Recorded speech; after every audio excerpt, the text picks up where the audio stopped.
Assalamu alaikum wa rahmatullah. This is your brother Imam Bakir. The American presidential election around the corner, and the situation in the Middle East is so bad. And a lot of Muslim people, they are asking a lot of questions. One from these questions that should we participate in upcoming election or should we not? And another question is which party and which candidate gonna fix the situation in the Middle East?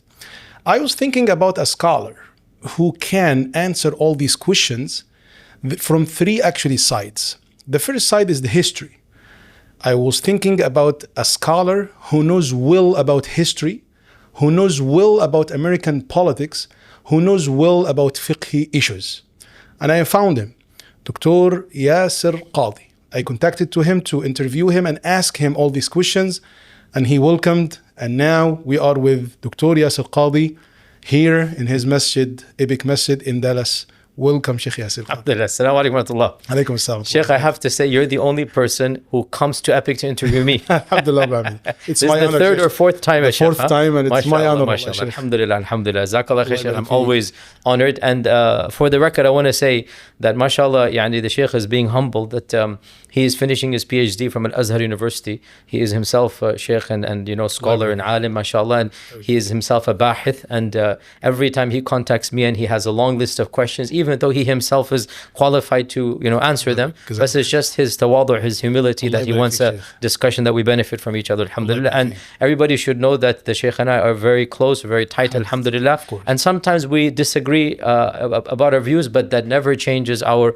wood, our mahabba, and this is the way of people of knowledge. So alhamdulillah, when he contacted me this time, I said alhamdulillah, tafaddal Shaykh, we agreed to this date a few weeks ago, and alhamdulillah, he came down and here we are for the interview, alhamdulillah. But before I start, Shaykh, I have to apologize for everyone who watches last interview. I think there was a lot of interruptions without wallahi intention. I would love just to play the Shaykh, devil advocate. the thing is, you forgot there were cameras and the people saw the real way we actually dialogue with love, and they didn't realize. So alhamdulillah, Shaykh, you were your authentic self. No problem. There was nothing but love, alhamdulillah. Alhamdulillah. طبعا the trendy question about Shaykh Yasir, everyone knows that I'm gonna interview him about American election, especially upcoming one. They were asking me a clear question, and I'm gonna ask him, inshallah, will be the third question. Which candidate that Dr. Yasir gonna vote for, Kamala Harris or Trump? For this question, inshallah, just wait for it. We're gonna answer it. But before that, Shaykh, we have very important question, which is a aqadi question. Yes. There is an idea, some people believe in it. They say that democracy is kufr, and sometimes even say that democracy is shirk, and some of them say that democracy is bid'ah. Why? They believe that the ayah in Surah Ma'idah, which Allah subhanahu wa ta'ala said, وَمَنْ لَمْ يَحْكُمْ بِمَا أَنزَلَ اللَّهُ فَأُولَٰئِكَ هُمُ الْكَافِرُونَ, they interpreted it, which is anybody does not ruling Allah's laws in the earth, he will be not believer. And to participate in something not believe, or it's not like kufri issue like what they believe, it's like a part, like kind of also kufr. That's what they believe. I wanted to know what you believe and how to reply even this hujjah, which is they believe in it. Jay, so Shaykhna, this question I will have to spend a little bit of time discussing it. I have around 7 points to discuss, but before we even get to the 7 points, I just want to begin with the muqaddimah, with the introduction, that unfortunately it is sad that we even have to have these types of discussions for the average Muslim, because they're already so confused about so many issues. And now on top of this, they have to wonder amongst these opinions. We have one alim I respect, he's saying it's kufr and shirk. Another alim I respect, he's saying you must go, it is almost wajib. And a third one saying, in between. I feel sorry for the average Muslim who has to figure out how to interpret all of this controversy, even though with utmost respect and love to all of them and us, sometimes they're not qualified to even get involved, but they have to, because there's no alternative. Whether we like it or not, there is a heated debate going on with multiple opinions on aqidah issues, on fiqh issues, on participation issues, and the average lay Muslim who doesn't have the qualifications to judge is forced to judge. فصراحة I feel a shafaqa, a rahma, a compassion. I feel a genuine sense of even sadness that we are forcing the educated laity, because the educated laity is the one that has to make this decision, that what can I do amongst all of these competing views? And I don't want to add to the confusion. So before I even begin the 7 points, my sincere request is that if you feel overwhelmed and confused, then if you wish, just shut this video, make dua to Allah subhanahu wa ta'ala, pray istikhara, and ask Allah to guide you to the scholar or group of scholars that is best for you, and then follow that shaykh, no problem. You should not, if it's confusing, if it's whatnot, Allah is al-hadi, Allah is the best guide, so never forget the spiritual element in all of this. But if you are intellectually curious and you feel spiritually confident that I want to listen to what they're saying, in that case, Bismillah, I hope that what we're saying will be of benefit to you. That is the muqaddimah, inshallah. You guys said 7 points. 7 points. Bismillah, yes, Shaykh. Bismillah. The first of these points, historically, this ayah has been a very significant one, and we should be aware that this ayah in particular, actually, it was the root cause of the first split in Islam between the Khawarij and between the Sahaba themselves. And the Khawarij used this ayah to actually make takfir of the Sahaba. And they broke away from Ali radiallahu an, and they said that, Ya Ali radiallahu an, Ya Amir al-Mu'mineen, and they didn't call him Amir al-Mu'mineen, you are unjust in your ruling. We believe you are not judging in accordance with Allah's laws. And then they quoted this exact ayah, وَمَنْ لَمْ يَحْكُمْ بِمَا أَنزَلَ اللَّهُ فَأُولَٰئِكَ هُمُ الْكَافِرُونَ. And they said, therefore, because we believe you're doing kufr, so this ayah applies to you, so then there is no ta'ah, you are no longer a Muslim, and eventually they ended up, as you know, assassinating him. Just this one historical fact should make you a little bit concerned. Am I misunderstanding the ayah or not? I don't want to misunderstand it the way the Khawarij did. I don't want to fall into the extremism and the fanaticism.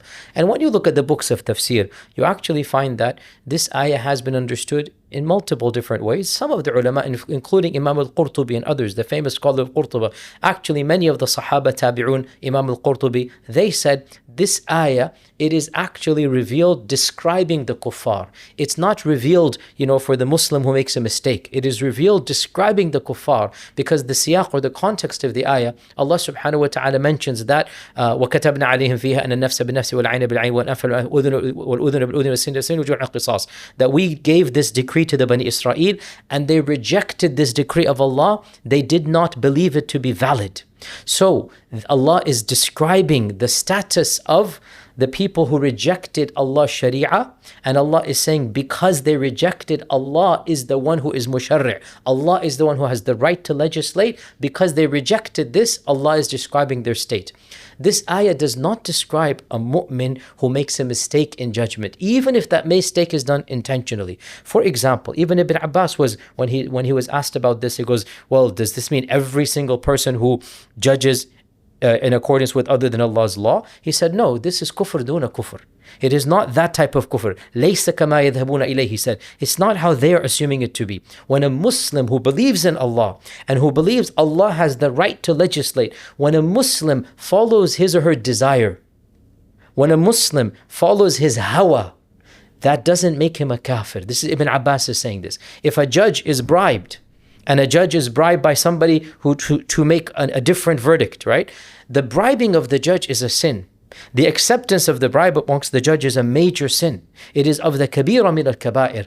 But does the judge become a kafir in Allah when he follows his desires? Similarly, other examples can be given in this regard. So the bottom line, judging by other than Allah subhanahu wa ta'ala is a broad category. And if a person believes that any entity other than Allah has the right to pronounce morality, something is haram and halal. If a person believes this is kufr and shirk. Only Allah has the right to pronounce haram and halal. However, if a person believes Allah has that right, but then for whatever reason he follows his desires, right? And he knows that he's following his desires. Ibn Abbas said this is kufr duna kufr.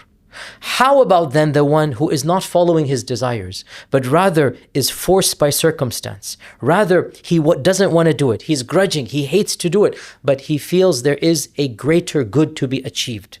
This person is not even in the category of Ibn Abbas. So the first point out of the 7, look at the context, read the books of tafsir, understand. It's not just you take this ayah and apply it unconditionally. No, there's many shades, many nuances. And no scholar in all of Islamic history from our camp, meaning Ahl Sunnah, we're not talking about Kharijites, from our camp of Ahl Sunnah, no scholar took this ayah and then applied it to every single person who made a judgment that he knows it is not in the judgment of Allah. Because if we were to do so ala zahiri, upon its apparent meaning, then in reality every one of us would be a kafir. Every time we follow a decision in our lives that is a sin, and we know Allah does not want us to do that sin, but we are judging in our lives, and we are following a judgment in our personal ethics, in our personal akhlaq, in our personal, muamalat, and we follow something that is a sin, and then technically, if you want to be zahir, you want to be very literal, this ayah would apply to that person, and that person would become a kafir. If you were to apply this literally, there would not be a single Muslim left on earth. Okay, this is the point number 1. Point number 1. Maybe some people are going to say, kufr duna kufr, it's okay, but it's still something bad. Why we have to participate in kufr duna kufr? So we're getting to point numbers 2, 3, 4, 5, 6, 7. Point number 2 in this regard, and that is the simplistic understanding of politics from those who say this. Politics is very, very complicated. And there are multiple levels and layers. In the simple example, in every Western democratic country, there are levels of politicians. You have the city politician, you have the state politician, you have the federal politician, and you have other levels of politicians as well. The city and state have nothing to do with ethics and morality. The city and state have to do with the zoning laws. The city and state have to do with, how to get funds for the school. Something simple that the Sharia actually allows you to participate in. So to claim that, even if you wanted to claim that, al-musharri' is Allah, and therefore to participate in a system that seems to suggest that there are other musharri'in besides Allah subhanahu wa ta'ala, even this we say it would not apply to any type of involvement of politics in which that level of tashri', that level of laws is being avoided. And the simple example, state level, city level, community level, in which you are electing politicians that are going to take care of city taxes. They're going to take care of city zoning laws. They're going to take care of curriculum for the schools. This has nothing to do with, the federal issues, foreign wars, invasion. It has nothing to do with morality, LGBT, all of this stuff. Nothing. Because this is just the state level. And in fact, state level politics is more effective for community building, and Muslims can have a greater impact because the number of votes you need is much less, right? And so to even claim that voting is haram and kufr because of this issue, it means they're completely neglecting that most voting of the local politics has nothing to do with what they're saying anyway. So this is the second point, that even if you wanted to go there, it would only apply to one level of voting and not all of the other levels. A simple example here, in many states, including Texas, you vote for the school board. You vote for the school board. And the school board decides curriculum. It decides what days you can get off. It decides timings of the school, right? What type of kufr and shirk is this? Nothing. And if you have Muslims on the school board, they can say, you know what, we have enough Muslims in the district, we should have Eid off.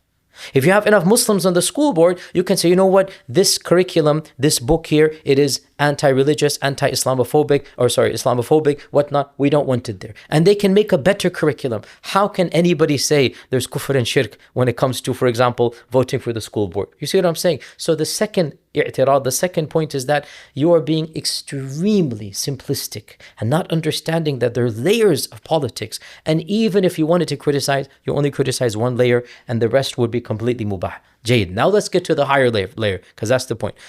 Point number 3 here, and that is that the critic once again takes a generic verse without an understanding of fiqh and usul al-fiqh, without an understanding of qawa'id fiqhiyya, maxims of fiqh.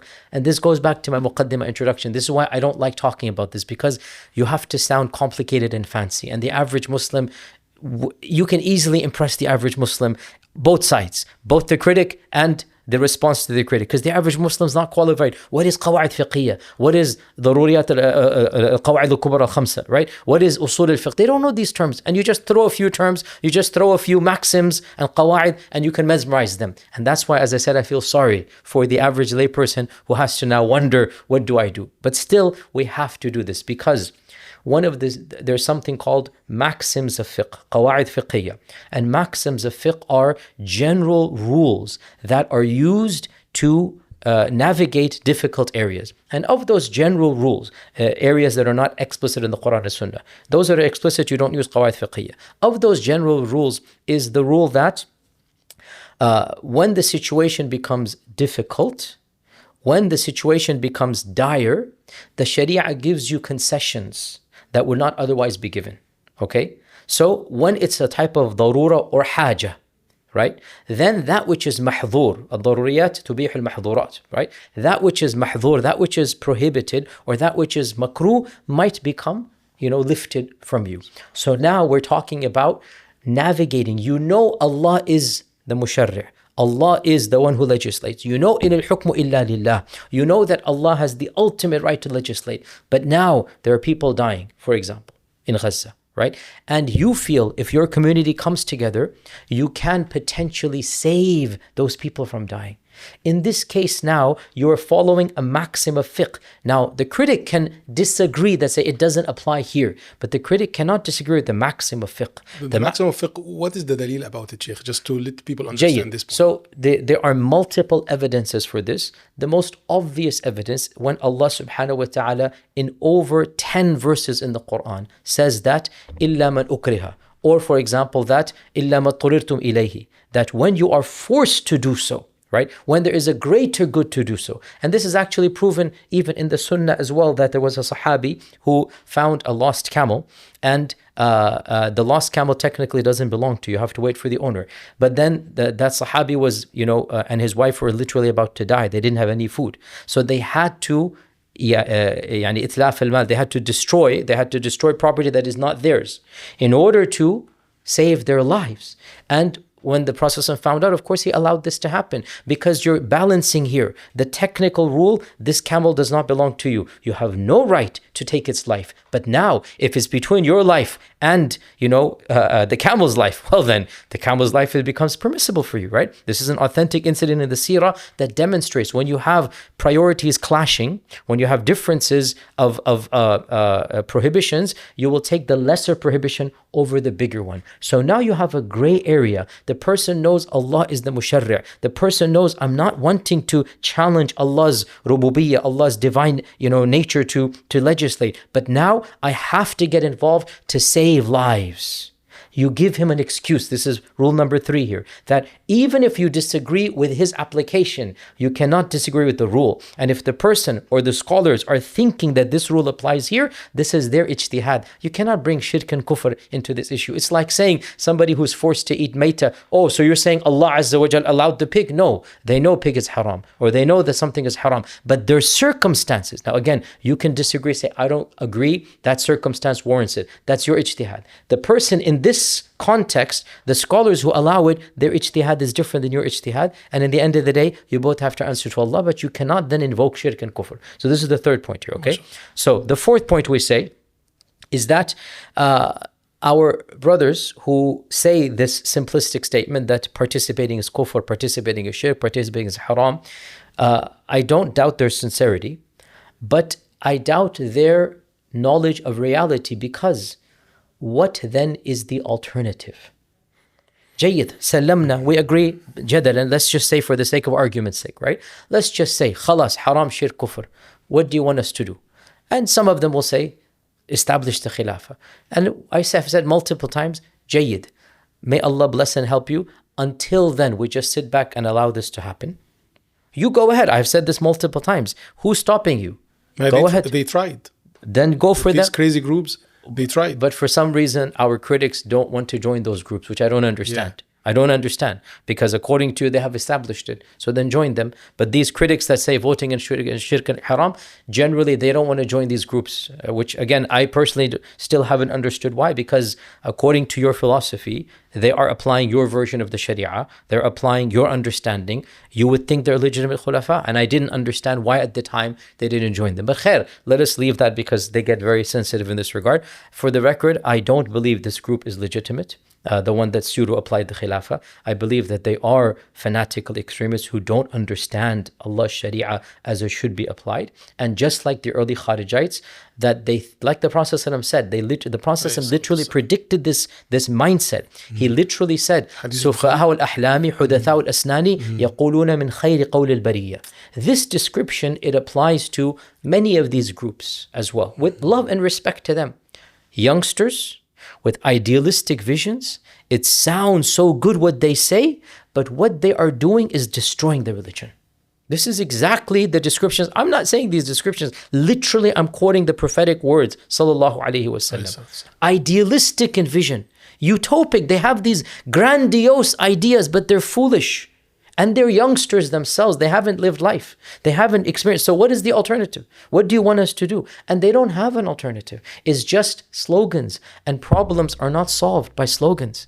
Actual problems are not solved by emotional, nice quips. So this is point number 4, that with respect to these groups, I don't doubt their sincerity. I've met them. I've interacted with them. I know they love Allah subhanahu wa ta'ala. They think they want to establish Allah's commandments on earth, but they don't seem to have an actual methodology, an actual vision and chart. Is just everybody else is wrong, you're right, but they don't even have how to show you're right, how to go forth. What do you want us to do? 50,000 people in Gaza have passed away directly, 250,000 indirectly, and you just want us to sit back and do absolutely nothing? I'm sorry, that's not a viable plan. And may Allah protect you, but with utmost, may Allah protect you and your families. If your family were the one being killed right now, you would not have this view.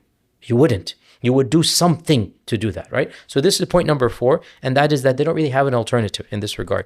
Point number 5 in this regard is that when you look at the reality of many European countries, and I say European, I'll explain why, you find this mindset has actually harmed the ummah directly, palpably, tangibly. I just came back from Germany, Shaykh, and I'll give a whole lecture about this soon. Frankfurt, which is one of the global cities in the world, one of the most important cities in the world, Frankfurt has 15% Muslims. Berlin, Hamburg, other cities, 10% Muslims. London, 12-13% Muslim. France is probably 20%. Paris, 20-25%. But many of them, they don't participate in politics. Not many, the default. Other than the UK, which is a little bit better than every of the other countries. Other than England, which is now changing, alhamdulillah, for the better. In this regard, every other European country, without exception, has almost zero impact. When they told me that Frankfurt has 15% Muslims, I said, well, how many politicians are actually caring and reflecting your interest? They said 0. Why? Because when we last time, they said this during Gaza, a few months ago, one of the Muslims was running and was trying to do that outside the Masjid. This group was giving flyers, voting is haram. And they called this guy a kafir. And they said he has left murtad, whatever, because he's participating in shirky elections. So why these guys live there? Well, they live in a system, like what they believe it's also, Islamic system. So this also needs to be pointed out with a little bit of compassion. We're not being sarcastic. We're not. Wallahi, we're not.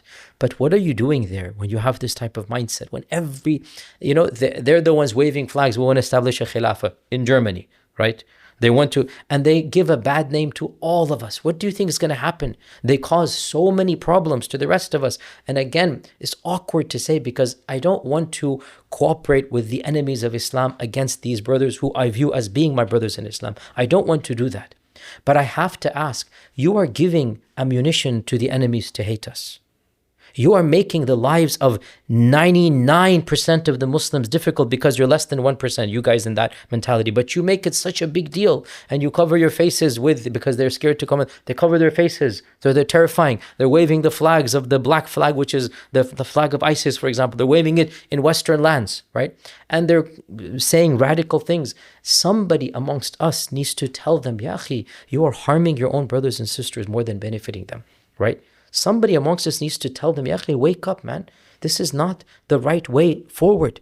But, and then they say, that anybody who disagrees with them immediately, no, not just that, you're a sellout, you're a liberal, you're a CIA agent. I've been called a CIA agent multiple times, So I say to them, where's my CIA paycheck? I need to get paid because if I'm going to get called an agent, at least let me get a paycheck. I need to get some faida, but no, neither this nor that. So this is what point. So, so look at the reality of European, nations where such large percentages of Muslims, and I'm sorry to be blunt here, they're impotent. They don't have the actual clout that we expect from them. Why? Well, not just this reason. There is the reason of they themselves are busy with the dunya. There is this reason as well. They're not interested in political. So that's an external reason. They're just nafsi, nafsi, nafsi. But the internal reason, there are these movements that are now becoming mainstream amongst them. And these movements are making it difficult for us to, take on this reality of political participation. So this is point number 5 or 6. Let me just say point number 6 then, and then 7. Point number 6, if you wanted to be consistent, so this was your point, why are they living here? This point number 6. You're saying that participation at any level is kufr and shirk. This means you're living in this land, is paying taxes, is supporting the infrastructure, right? And this infrastructure, you have called it kufr and shirk. So your presence in these lands, according to your own verdict, should make you mushrik and kafir. And you pay for tax. You're paying for taxes. You're working. Are you not working? Are you not working? Yeah. You're working for the corporations. You're working for whatever it is. So you are helping the economy. And according to you, any level of participation is kufr and shirk. And that's my point. There are levels, the sharia is an interesting point. I don't want to be too, the sharia, of course, is infinitely more wiser than these critics. The sharia, the fuqaha have differentiated between direct involvement versus indirect versus the one who is forced to. The sharia makes all of these distinctions. A simple example that you know, Shaykh, we've all studied fiqh here, that the most obvious example, one of the biggest crimes in Islam is qatl, is killing. You and I both know that the sharia has different levels of participation. And the one, for example, who hires an assassin to go kill somebody, we all know this is basic fiqh. The one who doesn't know fiqh is going to say, okay, the one who hires is the same as the one who fires the gun. But we all know that the one who fires the gun will be given the actual penalty. As for the one who hires, he will be given a severe ta'zir, be sent to long time in jail, maybe lash, whatever. But the actual punishment of qatl will not be upon the one who pays the qatil. Right? Because the sharia makes a distinction between the one who is directly involved, al-mutasabbib, the one who causes, versus the one who is supporting but not causing, versus the one who is forced, versus the one. There's a whole distinction. And I'm not trying to justify stuff, they're all sinful here. Yeah. But I'm saying our brothers or sisters that are criticizing, they just lump it all together. And they just make the verdict of kufr upon even the lowest. So we say to them, you're also the lowest. You're also involved in the system. You're also supporting. Why don't you apply the verdict on yourself? But they're going to say that there is no choice. No, there is. Ardullahi wasi'ah. Who's telling you to live here then? If that's the way you feel, go. Allah Azza wa Jalla will find a way for you. Get a visa to another land. Go and work somewhere. But they don't want to do that. And we have to point this out because they're causing harm to the ummah. So we have to point out internally that, your fanaticism really is destroying. Because, wallah, it hurt me. When I went to Germany, they were saying our biggest issue, we cannot have any candidate that stands up from amongst us because that candidate is threatened by our own peoples. The biggest enemies are within our own ranks. Literally, that I gave the khutbah in a masjid, they told me a few months ago we had a candidate running. There was mass protest outside the masjid. Now They they were handing- participated politics style. Yeah, so Protest. so exactly. It's kind of democracy. It is a kind of protest and democracy. Yeah, they were handing flyers outside the masjid. Flyers. Flyers as well, that voting is kufr, this guy has become kafir, whatnot, you cannot vote. وَمَنْ لَمْ يَحْكُمْ بِمَا أَنزَلَ اللَّهُ فَهُوَ كَافِرٌ. Yani subhanallah, akhi. And honestly, I'm just saying, one of the brothers himself over there, I don't know this is true or not, one of the brothers said that they feel that this group might actually get support. They're accusing me of being the CIA agent. It's like, this guy said to me, they feel, the community feels that this group might actually be getting some support from others because of the fitna they're causing in Muslims trying to be a part of the system. Muslims trying to be a part, but that was a rumor. So let us hope, inshallah, it's just a bad rumor. Inshallah, we hope the best that that's not the case. But one wonders that why are you living in these lands and doing these types of things? Because the presence of such extreme, we call them extreme right wing amongst ourselves, the presence of that type of mindset actually facilitates Islamophobic sentiments and policies from the government. And the government loves to quote the far extremists amongst us, those clerics that have the most radical views. And they say, look, these are the Muslims of our community. We have to ban this. I hope, inshallah, they're not being supported by the governments when they're on this far right. But without a doubt, the presence of fanatics helps the presence of the Islamophobic far right as well. The presence of the fanatics amongst us, and they are fanatics, and we'll call them fanatics. The presence of these fanatics helps the policies of the far right that actually harms the bulk of the Muslim ummah. And these brothers need to be told, Ya ikhwa, for the sake of Allah, for the sake of helping His ummah and His deen, wallahi, open your minds, pray to Allah to guide all of us, me and you, pray to Allah. If you are sincere, raise your hands to Allah and say, Ya Allah, guide me to the truth, right? So this is point number 6. The final point we'll mention, inshallah, with this, because again, and this is a long question for your first question. No, it's good, the Shaykh, to explain to everyone with al-hujaj, with good arguments. Yes, we need to do this. Yeah, that's the purpose of the interview. So the final point we'll mention in this, and again, this was a summary, I actually had more points, but again, time is limited, and I know you have other questions as well. The final point we'll mention is that my advice to the confused Muslim who's seeing all of this is to understand that this opinion that voting is kufr and participation is kufr and democracy at any level is going to make you a mushrik. This opinion, factually speaking, forget all of the hujaj. Factually speaking, it is a small fringe minority opinion. And the bulk of the ummah, with all of its scholarship and all of its strands and all of its madhahib and all of its tayyarat, all of its various understandings, the bulk of the ummah does not agree with this minority opinion. Look, open your eyes. The scholars of Al-Azhar, the scholars of Morocco, the scholars of Jordan, the scholars of Saudi. Here's the irony. Some of our Salafi brethren, and I'll say this gently as well, because I used to be in the group. Even when I was with the group, I would be surprised at the youngsters who are saying haram, kufr, shirk. And I asked Shaykh ibn Uthaymeen personally, and I know the fatwa of Shaykh bin Baz, and I know the fatwa of Ibn Jabrin, and we asked great ulama. We asked, when I was in Medina, we asked the greatest scholar of Medina at the time, Shaykh Abdul Muhsin al-Abbad. Our group of students went to him. Okay. Of course, if the Muslims see there is a maslahah, they must participate. The Muslims have to judge masalih and mafasid. Go back to my point number 3, masalih and mafasid and daruriyat, tubih al-mahdurat and all that, right? He's saying if the Muslims feel that this is going to preserve their political freedom, preserve their right to worship, preserve and help other ummah, then they should do this. The fatwa of Lajna Da'ima of the kingdom, which is the senior most group of scholars of that strand, the fatwa of Shaykh bin Baz, the fatwa of Ibn Jabrin, it's well known. Who comes? Oh, the youngsters say, they don't know reality.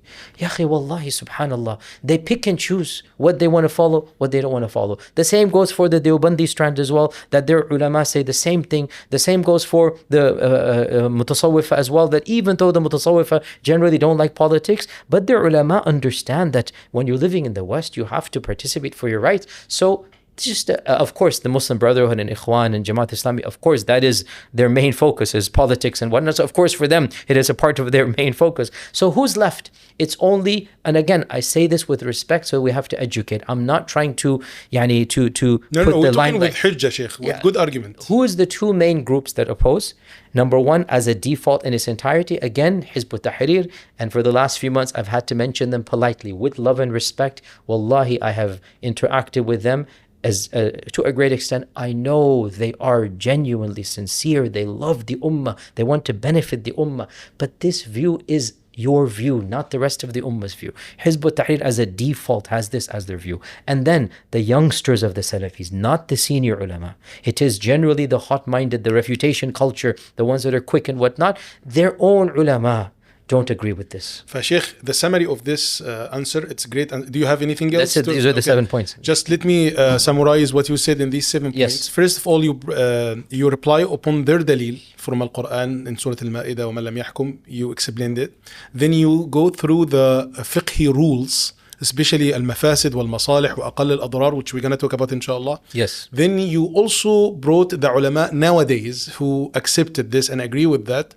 You said the senior Salafi Imams, especially Shaykh Ibn Uthaymeen. Everyone is respecting Shaykh Ibn Uthaymeen. From Al-Azhar for sure, from ulama al-Maghrib, for ulama al-Mutasawwifa. All of them. For all of them. Except for 1.5. 1.5. Hizb ut-Tahrir, and then not even half. Yani 10% of the Salafis. No. And usually it's the youth amongst them.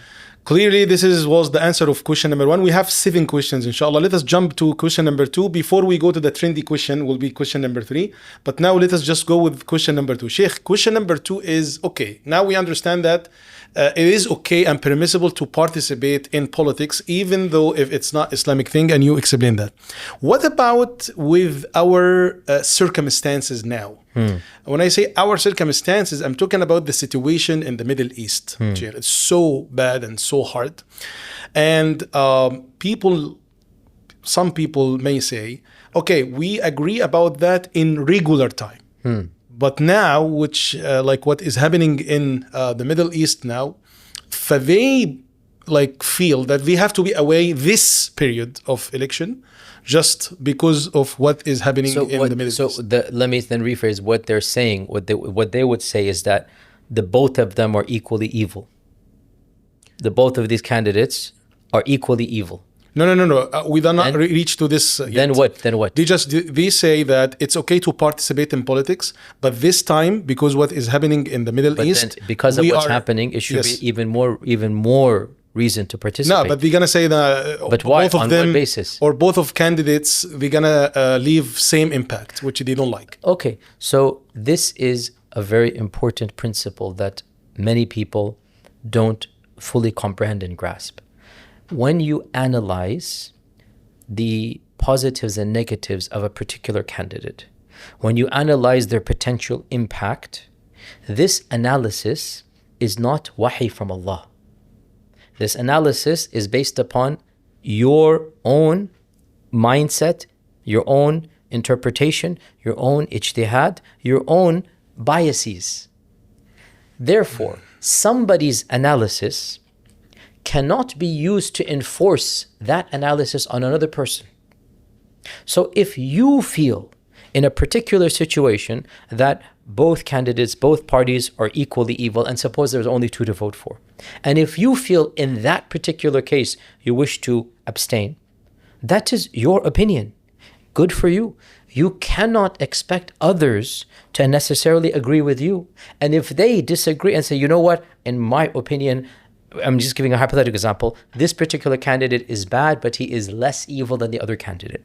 You have the right to disagree. You have the right to say, I think you're wrong. You have the right to try to explain why. You do not have the right to accuse that other person of not loving Allah and His Messenger, of not loving the Palestinians or whatnot, only when somebody says, I don't care about the Muslim Ummah. I just want my taxes to be better. I don't care if he bombs astaghfirullah Gaza or whatnot. I just want my business to succeed. Now you can say, Ya akhi, a'udhu billah, taqillah, you are kha'in, you are what, you have no iman or what. Now you can get angry at the person theologically. But if somebody says, I disagree with your analysis, what are you going to say? You can be angry, say, no, but I'm right. But you cannot say, but you are dal, mudil, mubtadi', you are disagreeing with Allah and His Messenger. It's your analysis in the end of the day. And that's why, even if I strongly disagree with many Muslims, many Muslims in all of these camps, when they try to convince me, no, our candidate is the lesser of two evils. When they say this, then all I can say is, I strongly disagree with you. But I cannot say you're an evil person. You understand the difference here? Yes, I got it. But if somebody says, I don't care about the ummah, I just care about my pocket, now I say you're an evil person. You see the difference between that? Yeah, فالمعطيات itself, it's not... Yeah, so all of this analysis of pros and cons, all of this weighing the factors is something that is subjective. It is opinion-based. And one of our biggest issues is when a person arrives at a conclusion that is opinion-based, that person believes everybody must agree with my opinion. Otherwise, they are evil people in the eyes of Allah and His Messenger. My way or highway. Exactly. That's what I said. This is a sign of fanaticism. Ila yawmi hada, to this day, I've never canceled somebody, or disagreed with somebody theologically over a political way. And in fact, even when the Arab Spring happened, Shaykh, I have a very detailed post. I divided ulama into 5 categories when the Arab Spring happened, And I said only the last category is they've lost all respect for me. And that is the one that specifically you can tell clearly that they are endorsing the massacre of innocent people for the sake of their dunya. And it's obvious, ta'rifun bisimahum. Even those that supported generically the rulers, because they felt that the other side would bring more chaos, but they didn't like the rulers. Even that category I made an excuse for. And I said, you know what? At least they're looking at the ummah.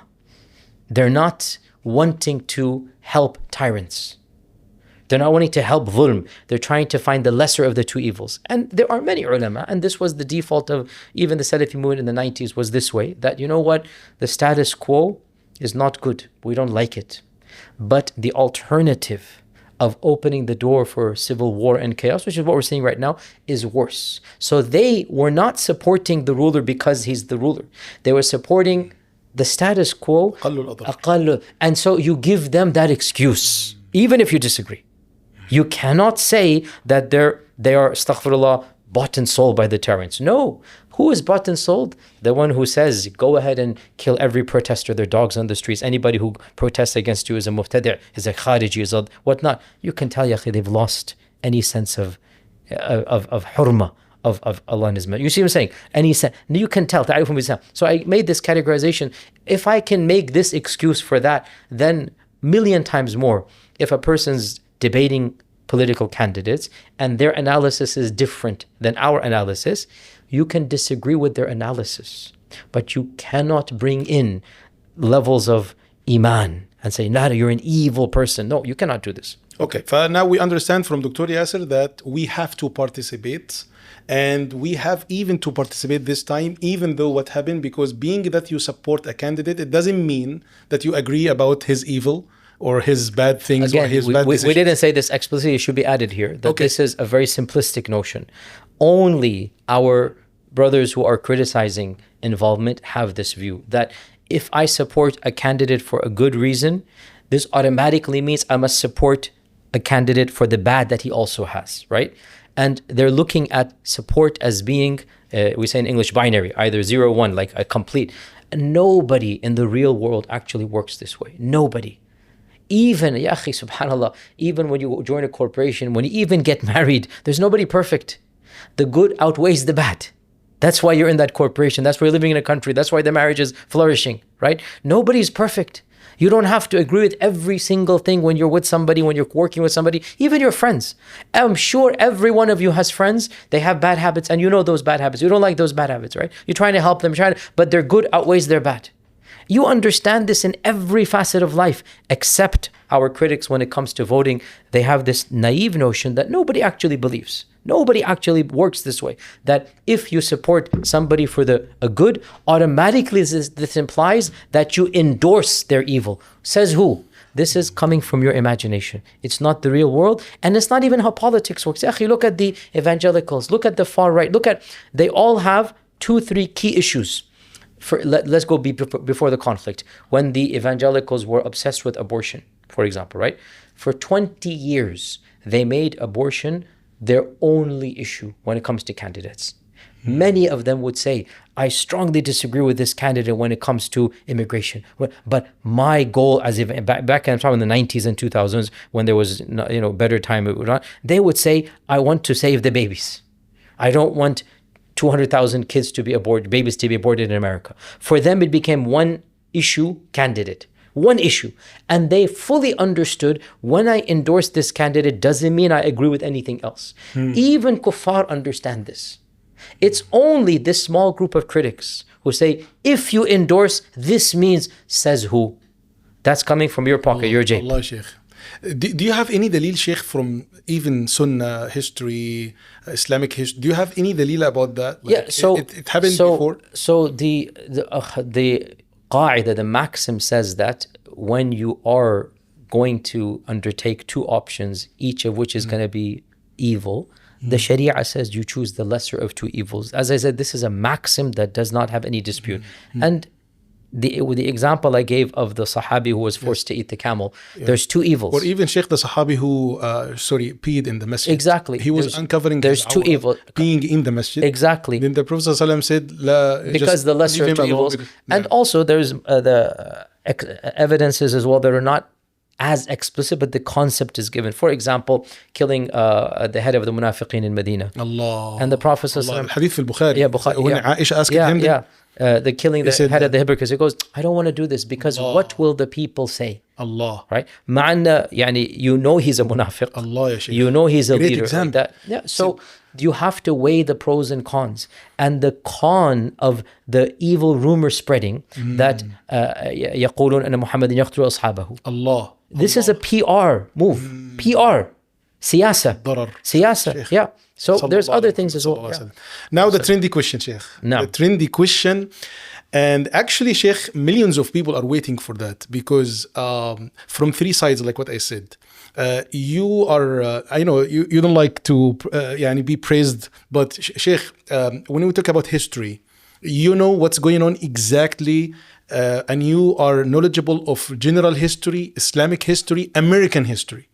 Then when you talk about your episodes about Seerah, you know, Shaykh, about this side a lot. And the side also of politics in America. Then the side of fiqhi issues. For everyone is waiting for your even... I don't think everybody's waiting, but inshallah. Endorsement. And you have right for that, Shaykh. As a American Muslim scholar. Let me just... Everyone is asking which candidate you're going to vote for. Shaykh, I have always been consistent in one issue, and that is shuyukh, people of knowledge, people walking in the path of the Prophet ﷺ, should not be at the forefront of political engagement. And therefore, I have never, to this day, explicitly endorsed any candidate. And I don't think it is appropriate because it harms our scholarship and our neutrality in this regard. So I have never endorsed by name, and I don't plan to do so. But I did sign a public petition that said that we cannot endorse any candidate that has actually been involved in the genocide in Gaza or even publicly supported the genocide in Gaza. And that disqualifies the two main candidates in this regard because they're both literally jumping over each other to see who can do more for the apartheid regime of Israel. How can we reward these people? So even though I don't want to, but you believe in aqall al-adrar, like lesser of two evils. Yeah. And so, do you think that there is evil less than other candidate? Like there is a candidate has evil than like less than other one? In the third parties, yes. In the third parties, find one that is the lesser of two. Because another thing, Shaykh, we need to think long term. But Shaykh, I don't like to interrupt you, but this is very important thing. When we talk about the third party, do you like support the third party? So I don't support anybody by name. Okay. But I cannot support at this stage for this election the two main ones. At this stage, I cannot support them. They're both literally jumping over each other to see who can. Assembly will be uncommitted. So the third party, but here's what I'm trying to say here. Any third party that you feel is better, we need to understand that the philosophy of those who are wanting to go third party is not just for this election. It is long term. Because the two-party system clearly has failed America. The two-party system, they are now becoming closer and closer to each other in many key issues. And their differences are becoming trivial. And that's why in this latest round, unbelievably, some of those who 15, 20 years ago were core, high, senior Republicans have now openly come out and said, oh, we're going to become Democrats. And the Democrats are happy. Look, they're gonna be voting. But they don't understand what this shows. And senior White House officials, including Dick Cheney, for example, one of the most evil people in American history, a war criminal in every single sense, profiteering off of killing Americans. Dick Cheney, I don't mind even saying this, like one of the most evil politicians in recent memory. The one who engineered us into a war in order that he profits multi-billion-dollar corporations, Halliburton and Exxon and others, and he is directly involved with these corporations. As soon as he left the White House, he became the vice president in one of these multi-billion-dollar corporations, right? His literally agenda for politics was to make his bank account bigger, and he's willing to sacrifice American lives to do this. Wallahi, what an evil person. He is a Republican through and through. And in this election, he's like, I'm going to be voting Democrat. What does this show, Shaykhana? It shows the Democrats and the Republicans are actually in this issue, in this campaign, they're actually almost on the same wavelength. And that's why a lifelong Republican can actually see Republican values in the current Democratic Party. So the point of going third party is what? We want to break the two-party system. We want to start any third party to become bigger and bigger such that 15, 20, 30 years down the line, when the third party actually becomes illegible, people can say, oh, they started their journey because of Gaza. Gaza opened the door for them to start becoming bigger and bigger. This two-party system has hijacked America for the last 150 years. It has completely suffocated real, and that's why, believe it or not, European politics in many countries is actually more effective than American politics. They have so many different parties.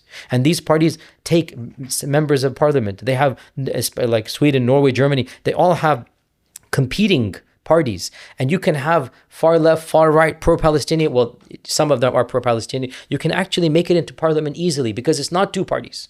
So if we were to get a third party to have a few seats to break that, this is long-term strategy, Shaykh. That long-term strategy, we're not going to see the results today. We're going to see them in the long run. So the goal of saying third party is not necessarily we think the third party will become president this year. It's not going to happen. Impossible to happen. But the goal is slowly but surely, 4 years, 8 years, 16 years, any third party will become bigger and bigger until we break the two-party system. That is the goal. Okay, there is one very important question here gonna come from some people, especially who believe in fiqhi matters.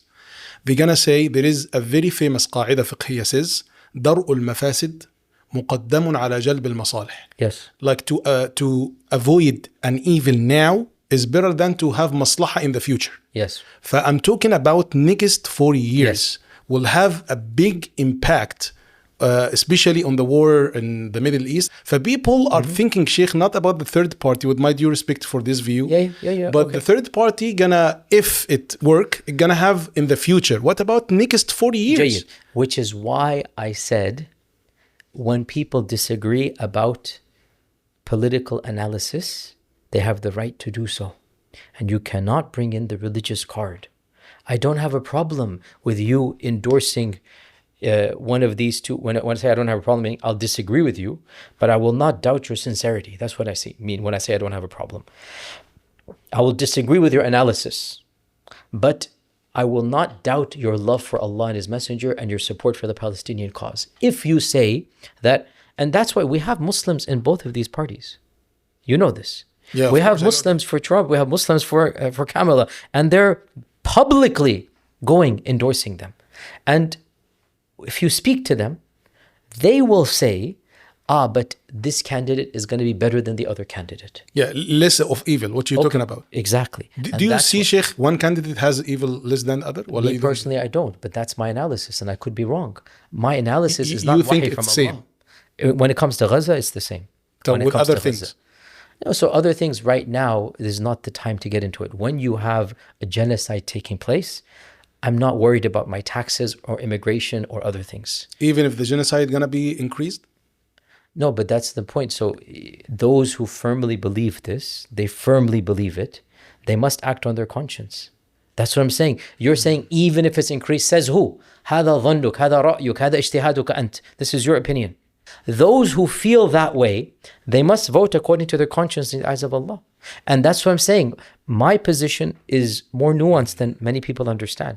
Even if I disagree with your analysis, I will not doubt your sincerity as long as you make this argument. And that, what is that argument? أقل المفسدتين. If you really believe this, sincerely believe it, هذا رأيك واجتهادك. This is your opinion. And I cannot criminalize you for it. Because in the end of the day, تحللات سياسية, all political analysis is subjective, it is finicky, and it could be wrong. Correct? Yes. Okay, so then I have an analysis, you have an analysis. In the end of the day, Allah will judge us based upon our niyat. فأنت you keep it for the individuals about their ijtihad. But If they see there is less in evil, it's okay I have to the go. right Yeah. to explain my view, Yeah. but I cannot force somebody to follow. Yeah. And in my view, these two parties are equally genocidal tendencies. In my view, the big parties.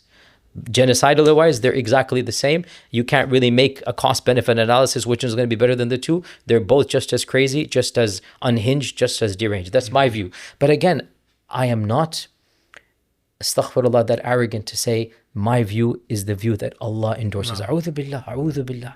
It's an opinion. And whoever agrees with me, come and sign the document, which many of the shuyukh have done. We have a document that we released 2 weeks ago. I don't know if you're aware or not, that we said that both of these parties are genocidal and we should boycott these two parties, vote for any third party. We cannot, I did not endorse any one of them, just any third party that you feel. Because by the way, Shaykh, I don't know if you know, there's many third parties in America, not just one. There's many third parties. These third parties, there's no realistic chance right now for them to win. But it's only a matter of time. Shaykh, how long will the two parties last? Sunnatullah fi khalqihi. Things change. These two parties have a beginning as well, and they're going to have an end as well. So the goal that we have is we want to expedite a third party to start challenging the two-party system. It's very clear. How the interruption so far? Good, No alhamdulillah. interruption. No interruptions, good, alhamdulillah. Sheikh, okay. Forget about these candidates Naam. and let us talk generally about the notions of both parties. I'm not talking about the election now, but just I would love to know your view about 3 points. First of all, do you prefer a party who works to the economy for the best? And for this sake, they're gonna reduce the numbers of refugees and oppressed ones around the world to bring them here and to make immigration system with them, or with a party who love to help a lot of these weak people, bring them here, even take from the economy and put and give them and spend a lot of money for this. More which socialist notion and more, you prefer? Excellent. So I go back to what I just said a few minutes ago. When it comes to, somebody asked me this. I have a whole Q&A. Is Islam for or against gun rights? Second Amendment. Somebody asked me this. Okay. I have a question online. You can listen to it. They'll answer. And I said, Ya akhi, who gets to represent Islam? When you ask me, is Islam for? Yani, who am I to make a claim on behalf of Islam? And then Allah subhanahu wa ta'ala, a lot of our innocent Muslims don't understand. Allah has allowed, when it comes to governing a country, siyasa shar'iyya, Allah has allowed the bulk of these laws to be something open. People don't understand. They think the Sharia is a very minute system that everything, is regulated. No, the Sharia did not regulate, the zoning of the city. The Sharia did not regulate, does Islam say healthcare is going to be free or not? Let me ask you this. Does Islam say that healthcare should be free or not? No, but Islam says that you have to help poor ones. You meaning individual. Yeah, okay. In the history of the Ummah, healthcare generally was not free. In the history of the Ummah, you paid for the doctor. Right? But many naive Muslims think, as I said this in a joking manner, they want a hijabi version of Norway. They want Norway, but everybody hijab and beards, right? And they think this is the Khilafah. And I'm sorry, they don't know the Khilafah is not like this. They don't understand. They haven't studied history. They haven't studied fiqh. So to answer your question, your view, not Islam view. yeah. So to answer, no, but I have to say this. Okay, go ahead. My view, Yes, your view. is my personal view. Yes. And if somebody disagrees, Islam allows them to disagree. Yep. Allah did not legislate amongst us that should a land be pro-immigrant or anti-immigrant. Allah did not legislate this. Allah did not legislate that should we open up the doors or close the doors. It's not something that it's open. Imagine, Shaykh, if Yasir Qadhi is responsible for this decision in this country. Just, Shaykh, imaginary thing. Yeah, so Jayyid. So You will be with this as or a that? personal opinion, not on behalf of Islam, not to giving the Shari'i verdict. Personally, I think a reasonable immigration policy makes the people happy and the country better. And so we would open the door. I would like to open the door with conditions being met, not open door that anybody who comes, no. Even if the economy does not work like in good state because of that. But I'm a firm believer that, and again, this could be my bias or whatnot, that, and this is a theological bias, people bring the risk with them. People bring their risk with them. That it's like Allah is telling us in the Quran. This is my theological bias when it comes to immigrants, but Allah calls it in the Quran, وَلَا تَقْتُلُوا أَوْلَادَكُمْ خَشْيَةَ إِمْلَاقٍ نَحْنُ نَرْزُقُهُمْ وَإِيَّاكُمْ. Right? أَلَمْ نَجْعَلْ الْكِفَاةَ أَحْيَاءً وَأَمْوَاتًا. That I believe that if people who want to work come, they will find jobs to work. There's always jobs. There's always only those that we know them to be criminals, or they're coming just for the social benefits of the country. They're not really planning to. I'm not talking about grandmothers to come with their whole families. I'm talking about somebody who doesn't want to even participate. Yes, if a whole family comes, right, and they have a grandmother that needs the help of the system, no problem, because that son realizes this country has helped my mother, and I have to be even better now. No problem. And I know, as somebody of the children of immigrants, that a lot of times immigrant families are actually more wanting to benefit because we see the reality of how back home versus now, right? And so personally, my heart is towards immigration, but reasonable, i.e. we have quotas, we put a system, we don't want to just open the door unconditionally, and we have checks for people who come in. But this is personal, Yasir Qadhi. You cannot say Islam says, subhanallah. So you are not core capitalist. No. It looks like you. Okay, the second thing right away, Shaykh, do you love By the way, for the record, I would also want free healthcare. Even though I know Islam doesn't say this. But to me, it makes no sense. You're going to get all of the taxes from the people, build all the roads, build all the schools, right? But you're not going to have healthcare. We are the only developed country in the world that doesn't have healthcare. Every European country, Canada, Australia, New Zealand, even the Middle East, subhanallah, so many of the countries under the dictatorships have cheaper and more accessible healthcare than America does. But the critics of that gonna say, you're gonna take the country to communism a little bit. This is a word. In here, you're just scared of the word. What do you mean? Norway is communist? Australia is communist? It's just a word. They want to try to make you scared. The bulk, every Western country in the world other than America has free healthcare. Every Western country. Go and travel in the world and you will see. You are with that. Because they understand. Why are you taxing your citizens and not giving them free? Why is the school free? And not everybody needs school. But health, everybody needs health. Why are the roads free? Why is the 911 free? You're paying money for your government for what reason? You're going to take money from them. They'd better take care of your needs. So to me, it makes no sense economically, right? And as we know, our problem in America is that we spend so much percentage of our money on foreign invasions and the military. The American military takes collectively more than the next 25 countries combined. Combined, Sheikh. Not more than the next one. Next 25, add them up. Our military and our 70, 80, I don't even know how many, 100 air bases around the world, and our Marines and whatnot. We are a country that is obsessed with war, invasion. And our military complex has absorbed, and this is not a conspiracy theory, Sheikh. This is not a conspiracy theory. Much of our foreign policy is actually catered to, how else to say this, to make our multi-billion dollar corporations richer. Much of our foreign policy is meant that our taxes are then spent by these other companies.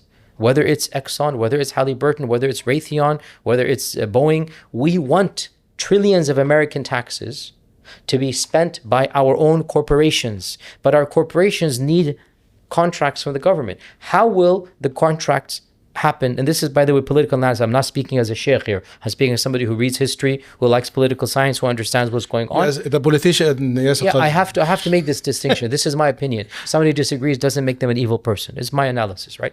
And it's not just my analysis. Go listen to any political scientist worth his or her salt. They'll tell you the same thing, and that is that, unfortunately, and by the way, President Eisenhower, who was the hero of World War II, the hero of World War II, the last, I would say, real president who cared for the people, in my analysis, the last president who was genuinely loving for the people. He was against, fascism, Nazis, communism. In World War II, he fought as a military general. Then he was elected as the president when he came back as a hero, right?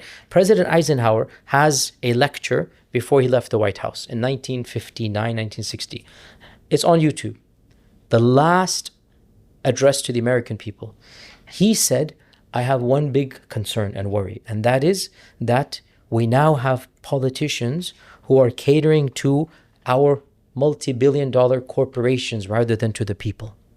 And I'm worried that these politicians will divert America and America's interests to benefit the companies rather than the people. This is Eisenhower. Look at the reality. The next 70 years, what is happening? All of the invasions, all of the bombings, all of that.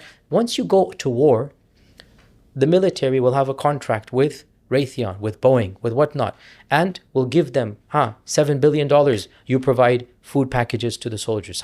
You provide weapons. You provide that. And this money, where is it coming from? My taxes and your taxes. Who gets rich? The politicians as well, because they get the cutbacks in their bribes. And now, literally, like Dick Cheney, I'm saying this bluntly, Dick Cheney literally goes from being the vice president in the White House to become the vice president of Halliburton. Literally. How does that happen? Literally, he goes from here to there because his ties are right there. All of these people, the neocons, were directly invested in the oil industry. Bush and his father's, they're all a part of the oil industry. And they end up in the White House. And then they go back to the oil industry. Unfortunately, Americans need to wake up. And we Muslims need to be blunt about this. Much of our foreign policy is actually meant to benefit not us American people. It is meant to benefit the multi-billion-dollar corporations. If we cut back that, we would be able to take care of health like this. If we stop spending $7 trillion invading Afghanistan and Iraq, all lies, we now know this, right? Not a single one of our politicians is in jail, even though they lied and they knew they lied. There were no weapons of mass destruction in Iraq. Afghanistan was being run by ragtag people who had nothing to do with 9/11. They were not responsible for 9/11. They were not responsible. The Taliban types of people, we could disagree with them, but they had nothing to do with what, and we bombed them and we killed another million people and $7 trillion spent. That $7 trillion, if we spent it on our healthcare, what would happen? Fix them. So, Sheikh, we have to be blunt here. Sheikh, wallahi, mashallah, you good to be like a Senate or someone. No, a'udhu billah. A'udhu billah. But the second concept, Sheikh, and notion, you prefer to work with the one who claim or the one who yadda'i that he has freedom of speech, freedom of religion with hypocrisy, or the one who is so clear that he doesn't need you here, he doesn't like you to be here, and he has some values which you have? This question, Sheikh, is going to change from candidate to candidate and from year to year. These are very similar. And you have to see which one is benefiting you more. I don't think we can just put all of our eggs in one basket in this case. It's not healthy. Also, because if one of them becomes more powerful, like I said, as well known, I've said that multiple people have said this as well, the left loves Muslims but hates Islam, and the right hates Muslims but loves many Islamic values. The left hates Islamic values, morality, decency, family, but they say they love Muslims. The right, it hates Muslims publicly, but in reality, many Islamic values, they love them. They just don't know it's Islamic values. But if the one who Sheikh loves Islamic values, but he is racist, where is the Islamic values now? So he doesn't like you to be with him. He hates you so much. Excellent. We saw in the last 10 years, and especially the last 5 years, so many on the right became pro-Muslim because of our stance against the LGBT in schools, about the trans issue, and what's happening in Gaza, and our consistency and decency and dignity.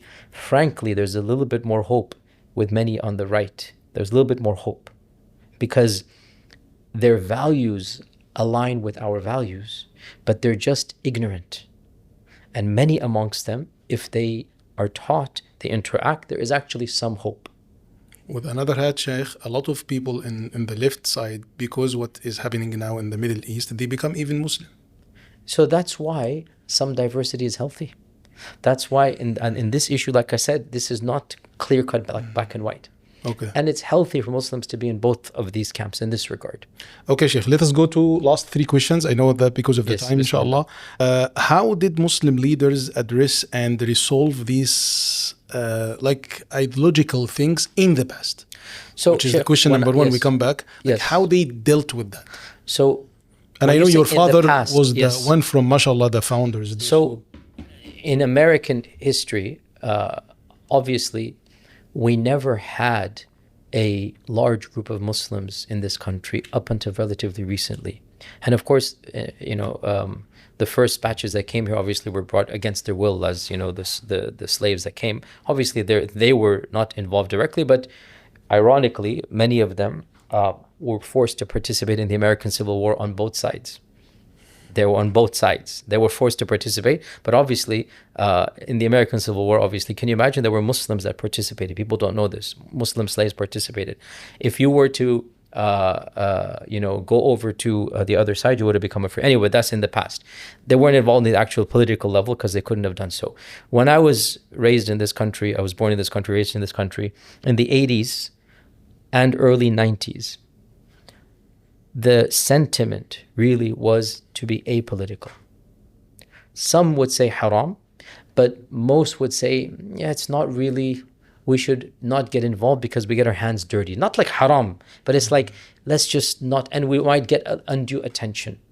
And so growing up, I don't recall a strong sentiment in our masajid that we should be engaged in the civic process.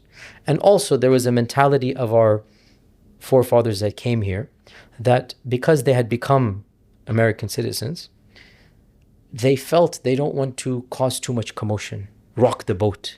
They want to just live their lives, decency, dignity, not bring any attention to themselves. Because remember, many of that generation, they came either for economic gain or for political freedom. These were the two main categories of people that came to this country as Muslims. Ya imma they wanted a better life for their children because life was difficult back home. Ya imma, or they are actually politically repressed. Governments are cracking them down, and especially the Brotherhood in the 70s and 80s. They fled to these lands because, as you know, in the 80s in Egypt, as you know what was happening, mass torture and jailing and whatnot. That's why so many people came to Europe and to America because there was repression in these countries. So coming to these lands, they felt, alhamdulillah, life is good.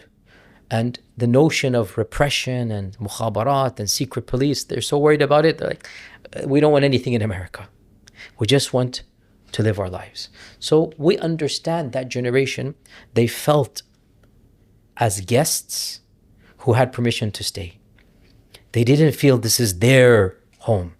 They didn't feel fully invested because they're worried.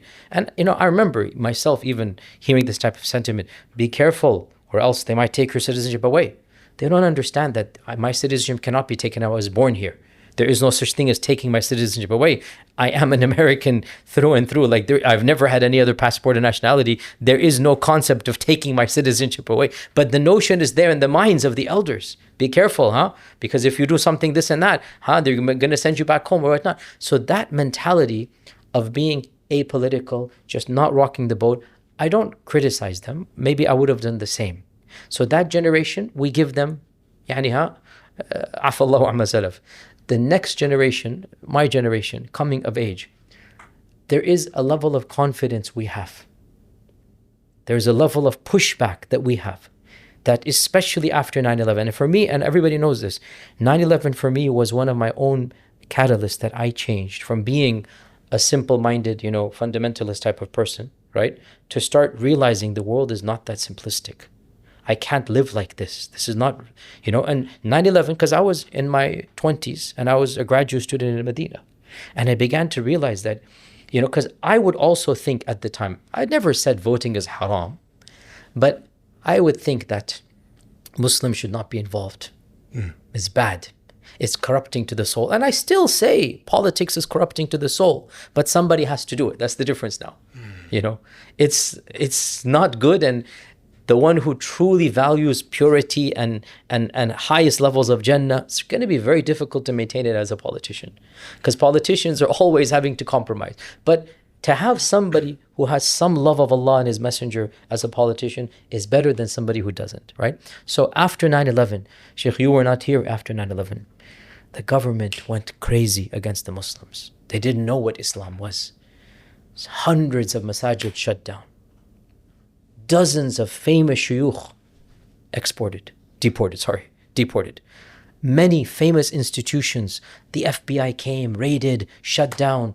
CARE itself became a massive target, even though CARE is a civil rights organization, but CARE was under a lot of attack. It still is under a lot of attack for just trying to be. So the level of paranoia, and we realized we have to do something. You cannot just allow the government to just do this. This is our civil and constitutional rights. And this was like, okay, we're going to fight back with the system. Again, those that say voting is haram, utmost respect, they haven't lived through 9/11. When we realized we have to get involved. Ya akhi, Anta, you were in Egypt when the Arab Spring happened, correct? I was in Egypt and Saudi Arabia. Yeah. You yourself remember how the mashayikh started singing a different tune after the Arab Spring.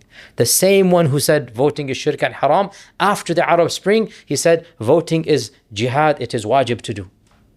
Look what happened, because he goes, you know what? I didn't realize that actually voting, you can change policies. Now that I realize this, how can we just sit back and allow almaniyun, allow people who hate Allah and His Messenger to become this is our country. The Egyptian Shaykh said this, the famous Egyptian. Some of them said this, the same one that said voting is shirk and kufr, one of the famous icons in the 90s, he said this. After Arab Spring, he goes, I'm sorry, I was wrong, voting is wajib. He literally said this, and you must go vote, and voting is a jihad fi sabilillah. Literally he said this, right? Why did he change his mind? Because the context made him understand that experience. We went through that experience after 9/11. That we can't just sit back and allow. We have to. And guess what? We did push back. And guess what? We won our rights back. I was on that, not the no-fly list, but the one underneath it, where every time I would travel, without exception, pulled aside, extra humiliating questioning, humiliating screening, multiple times. This is when I came back from Medina. I had armed guards meet me inside the plane, Shaykh. I don't say this publicly because it's embarrassing, even to this day, to think you were humiliated. Wallahi, Shaykh. Imagine you're sitting in the plane and the pilot announces, happened to me multiple times. The pilot announces, we have special instructions, everybody remain seated. And I know this is for me. Why, Shaykh? Because the police is going to, not the police, the TSA is going to come in, they come to my seat. They take your bags. Literally in the whole plane. Can you imagine how you feel when all the passengers looking at you? Oh, and this bearded guy, mashallah, Shaykh, whatnot. Oh, this guy, what is he doing in my plane, whatnot. Happened to me multiple times. Now, what am I going to do? I literally contacted my congressman, my two senators. I went directly, to the sources, like, how can you be doing this, whatnot. I challenged them, this and that. I was thinking of suing them. Literally, I was going to take my own country to court. Alhamdulillah, another case went. And so that level, which I was in, was abolished. Then the next level, no-fly list, that went to court as well. And that too was abolished. Now you tell me, our critics say haram, haram, haram. Ya akhi, what are you going to do? What are you going to do? Your livelihood has become haram. You cannot go to work. Many of my friends lost their jobs because their corporation is saying, we want to send you here, we want to send you there. We can't do anything. I'm sorry, we can't. It's not our fault, not your fault. So these people sued the government. We cannot work because of you. You're not even telling us our crime. And they won. They won. Because it is illegal. It is unconstitutional, right? And they won through the democracy, which some of them accuse it's kufr. Yeah. Now a new generation of youngsters have come. They haven't lived through what we lived through. These are all sufaha al-ahlami hudath al-asnan. They're all youngsters. And that's why I'm sometimes harsh, because we love them. We want these youth to become open-minded. So in my harshness, I apologize. It's out of love for you and for the ummah. I'm trying to be like the parent is harsh sometimes with the child. I am that old now. I'm almost going to turn 50 in a few years. That old now that I'm actually old enough to be of your parental age, when you in your 20s and younger than this. My dear youngsters, ya akhi, learn from your elders. Don't think your elders are sellouts and liberals and whatnot. A'udhu billah. Have some husn al-dhan. There are people, you included, Shaykh, you have spent 20, 30 years becoming who you are. Ya akhi, if you wanted to be a sellout and whatnot, you could easily do this. So have some respect for your elders. And if you disagree with adab. Know that they want what is good for the ummah as well. And they're seeing this very difficult reality that they find themselves in. And they're trying their best to protect the ummah.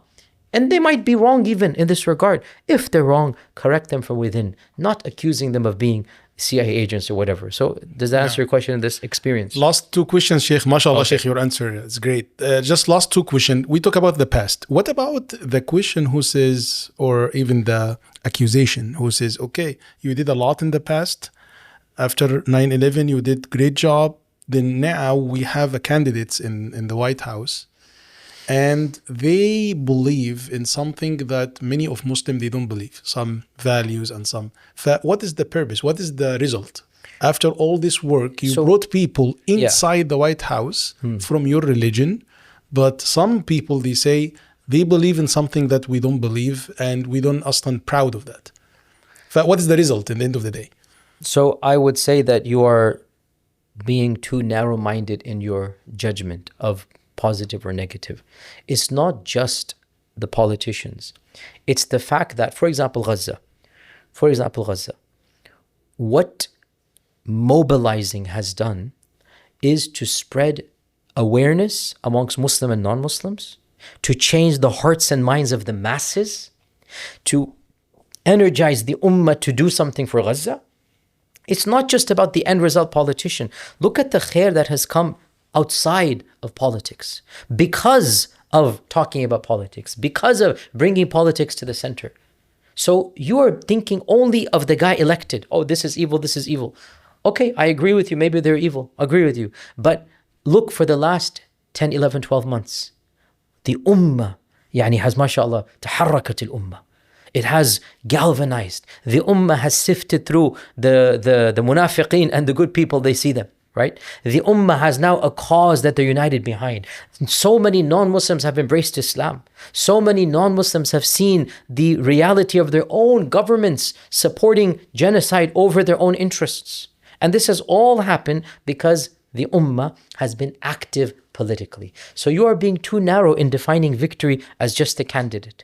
Ya akhi, victory is beyond just a candidate. Victory is taksib qulub taktasib qulub al-nas. Victory is changing the hearts and minds. Victory is shu'ur al-ummah. Victory is seeing the revival of the ummah, the sahwa that is coming up. All of this is a type of victory. So I say, don't be so narrow-minded. Look at the broad picture. And the khair that has come is much more than, yes, some of the evil is already there. You're not going to change it. And the goal overall is we make the khair more as much as we can. We're never going to have perfection. We're never going to have, Jannah is not on earth, it's in the akhirah, right? Darul Salam is up there. So our goal is to make this world as good as possible, knowing it's never going to be perfect as we work our way to the next world. So I disagree with this analysis. Okay, last question, Sheikh. What do you think about the future of Muslim people here, those who are living in America?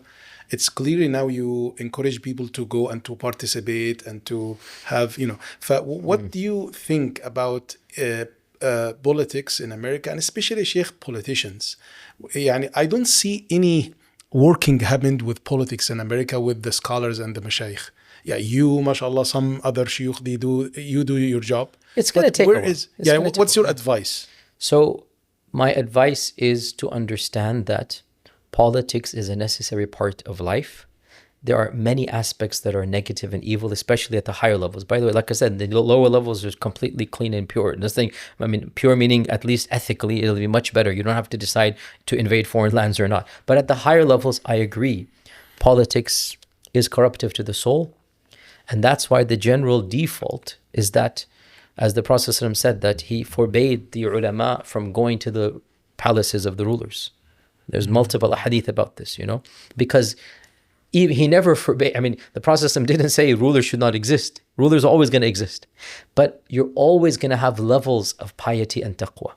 And it is my cynical view, and I know I have critics on all sides who strongly disagree, it's my cynical view that generally speaking, people of ihsan and piety, people of genuine taqwa, they are not going to flourish in politics, because politics really is about lesser of all evils. It's always about compromise.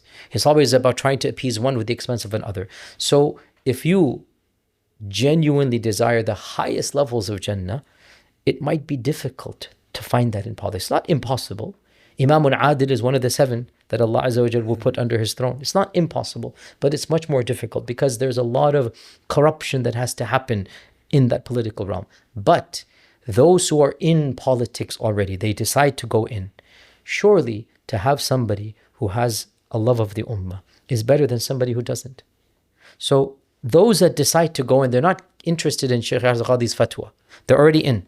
And they like it, and that's their dandana, that's their lifestyle, that's what they want. Okay, so those that decide to go there, surely we should have some relationship with them.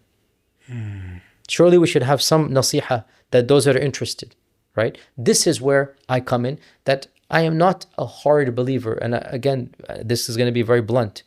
The primary revival of the ummah will not be via voting in politicians. The primary revival of the ummah is via internally. It might sound a bit Sufi, tasawwuf. I don't care if it sounds it. Inna Allah la yughayyiru ma biqawmin hatta yughayyiru ma bi anfusihim. Taghyir does begin from inside. So yes, this whole conversation was about politics, and as you see, I am an advocate of getting involved in politics. But I say, more important than politics is social change, being involved in your community, demonstrating the beauty of Islam through your akhlaq. And more important than that even is personal spiritual change. So spiritual change is the most important. And then social change. People should see Islam through you, your friends, your family, your neighbors, your colleagues, your workers. You be a role model of Islam in your own social sphere. And then also politics. I do not put politics number 1. I don't. I don't put this as the number 1 chance of revival. That's why when somebody says, oh, politics has failed, I say, but look, in the process, social change has happened. In the process, many of us have had to really undergo spiritual analyses, crises, evaluation, coming closer to Allah, seeing what's happening in Gaza. Our spirituality has been impacted in a positive manner, right? Because we were involved in the political front. So don't just look at politics as politics. Rather, it's a whole, network here. And politics is, I would say, at the lower end for me personally. It's not the number 1. Politics is not the primary change. And I agree that whoever is in the White House, not much is going to change in the end of the day. It's a little bit is symbolic. I agree with this. But in the process of getting involved, you will change other spheres.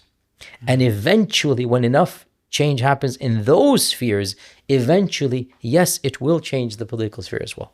Thank you so much, Sheikh Yasir. Wallahi, I enjoyed a lot. Every time, Sheikh, we sit together, we have a lot of benefits, especially for those who are watching me.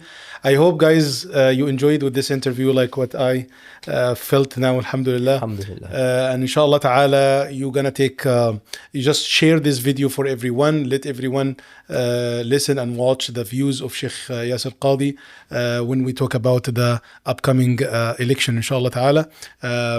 I'm Sheikh, Wallah, I'm thanking you so much. Jazakallah khair, Shaykh. Alhamdulillah. It's always a pleasure, Shaykh. Alhamdulillah. Jazakallah khair. I really appreciate, Shaykh. And you reach out to me and you say you want to have difficult topics and questions. Every time, this has been your way of doing things, and I really appreciate it. And I appreciate your presence in having these awkward conversations. And may Allah subhanahu wa ta'ala put barakah in your life and your efforts, and inshallah keep us united, and further conversations as well, inshallah, for other topics. Inshallah. Thank you guys so much. Inshallah ta'ala, I hope inshallah everything will be great, inshallah, next 4 years, inshallah, bidnillah ta'ala. I hope that and pray for our brothers and sisters and for everyone. Jazakumullah khair for watching us. Thank you so much. Assalamu alaikum wa rahmatullahi wa barakatuh. Assalamu alaikum. إن المسلمين والمسلمات والمؤمنين والمؤمنات والقانتين والقانتات والصادقين والصادقات والصابرين والصابرات والخاشعين والخاشعات والمتصدقين والمتصدقات والصائمين والصائمات والحافظين فروجهم والحافظات والذاكرين الله كثيرا والذاكرات أعد الله لهم مغفرة وأجرا عظيما.